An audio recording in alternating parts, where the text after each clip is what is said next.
सो यार, हेलो दोस्तों, नमस्कार। मेरा नाम है विवेक कुमार। आप सभी लोग देख रहे हैं हिस्ट्री बाय चैनल, जहां हम सिर्फ हिस्ट्री को पढ़ते नहीं बल्कि हिस्ट्री क्रिएट करने का जुनून भी अपने अंदर पैदा करते हैं। ठीक है, तो आप देख लेते हैं पाल वंश। पाल वंश के संस्थापक रहे थे गोपाल। गोपाल ने ही क्या किया था, ओदनपुरी विश्वविद्यालय बनवाया था। अब ओदनपुरी विश्वविद्यालय जो है ये इस समय नालंदा जो बिहार में पड़ता है, नालंदा जिला, वहां पे। ठीक है, ये क्वेश्चन में पूछा जाता है किस जगह पे। बिहार शरीफ भी बोलते हैं, नालंदा मुख्यालय है बिहार शरीफ का।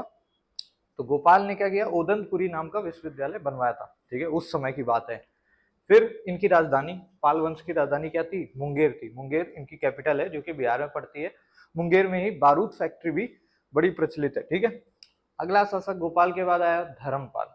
धर्मपाल की बेसिकली क्या बात थी, धर्मपाल जिस तरीके से गोपाल ने अपना उदनपुरी विश्वविद्यालय खोला, उसी तरह धर्मपाल ने भी विक्रमशिला नाम का विश्वविद्यालय खोला, जो कि नालंदा डिस्ट्रिक्ट में। और नालंदा विश्वविद्यालय जैसे कि कुमारगुप्त ने शुरू किया था, उसी तरीके से धर्मपाल का विक्रमशिला जो विश्वविद्यालय था काफी ज्यादा प्रचलित हुआ। काफी बड़ा विश्वविद्यालय था, काफी लोग यहाँ पे शिक्षा लेने आते थे। इन दोनों ही इंस्टीट्यूशंस में जो बौद्ध धर्म की जो ब्रजयान शाखा है उसकी शिक्षा दी जाती थी। मैंने बताया था बौद्ध धर्म में ब्रजयान शाखा है। बौद्ध धर्म धीरे धीरे क्या हुआ, महायान हीनयान में बढ़ गया था।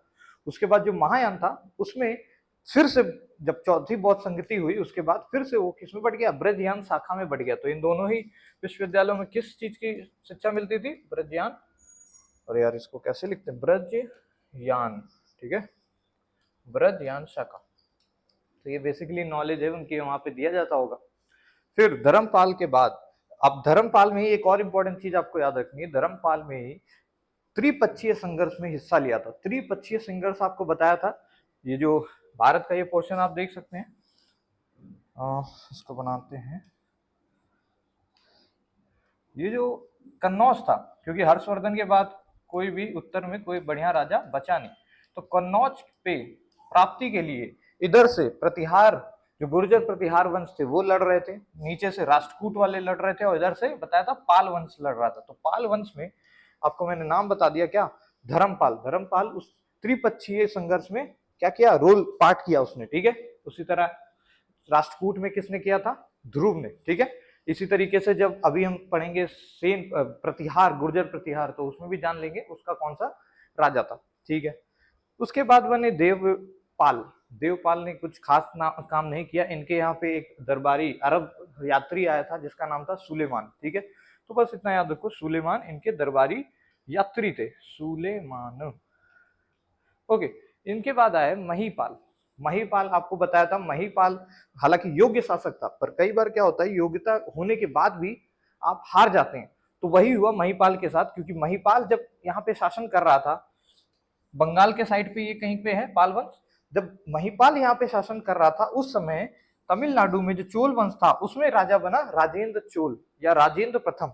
इसने आक्रमण कर दिया था बंगाल पे, किस लिए, सिर्फ गंगा जल के पानी के लिए। तो अब योग्यता तो थी, परंतु राजेंद्र प्रथम आपको बताया बहुत ही ज्यादा खतरनाक शासक था।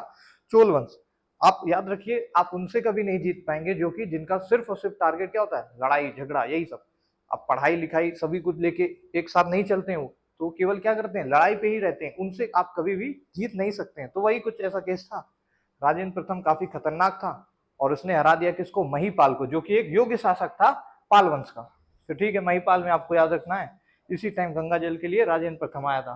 फिर भाई लास्ट शासक जो बना इनका मदन पाल था। इसके कुछ ज्यादा खास काम नहीं थे, और पाल वंश धीरे धीरे क्या हुआ, समाप्ति की ओर आ गया। और यहाँ पे जो इनके सामंत थे वो थे सेन वंश। तो यहीं से शुरुआत हो जाएगी सेन वंश की, जो कि हम थोड़ी देर में डिस्कस कर रहे होंगे। ठीक है, सेन वंश समझ आया। तो सेन वंश किसके सामंत थे, पाल वंश के। ठीक है, पाल वंश में जो मदन पाल था उतना ज्यादा कोई योग्य शासक नहीं बचा, धीरे धीरे सामंतों में टूट गया और फिर आगे सेन वंश। सेन वंश के पहले जो शासक रहे वो थे सामंत सेन, नाम था उनका सामंत सेन। ठीक है, हालांकि पाल वंश के ही सामंत थे। ठीक है, ओके, अब देखते हैं अपना सेन वंश। ठीक है, तो अब देख लेते हैं सेन वंश। ठीक है, सेन वंश के जो प्रारंभिक यानी संस्थापक बोले, वास्तविक संस्थापक, वो थे सामंत सेन। मैंने बताया था ये किसके सामंत थे, ये पाल वंश के ही सामंत थे, यानी बंगाल वाले पोर्शन में। ये भारत है, ये भारत का जो इधर का पोर्शन है ईस्टर्न साइड, यहाँ पर ही कहीं पाल वंश थे। पाल वंश धीरे धीरे क्या हुए, खत्म होते गए। पाल वंश का लास्ट शासक कौन था, उसके खत्म होने के बाद ही सेन वंश शुरू हो गया। सेन वंश के संस्थापक कौन रहे, सामंत सेन, इन्होंने ही क्या किया होगा, पाल वंश के लास्ट वाले को हरा दिया होगा और फिर अपनी डायनेस्टी रख दी।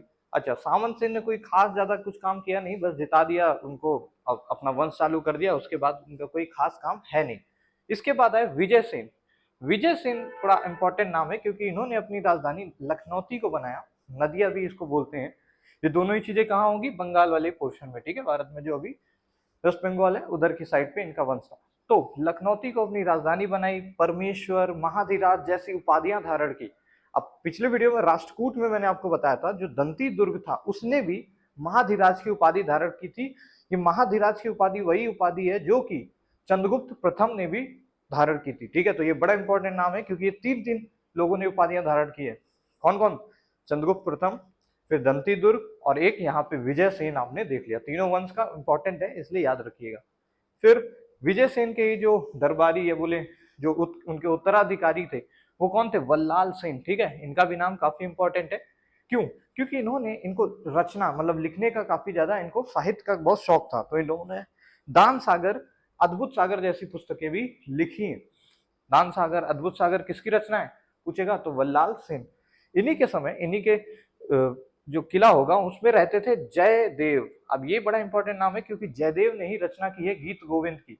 बहुत ज्यादा पेपर में पूछा ज्यादा क्वेश्चन है कि गीत गोविंद किसकी रचना है, जयदेव की। और जयदेव किसके दरबार में रहते थे, वल्लाल सेन के, ठीक है, ओके।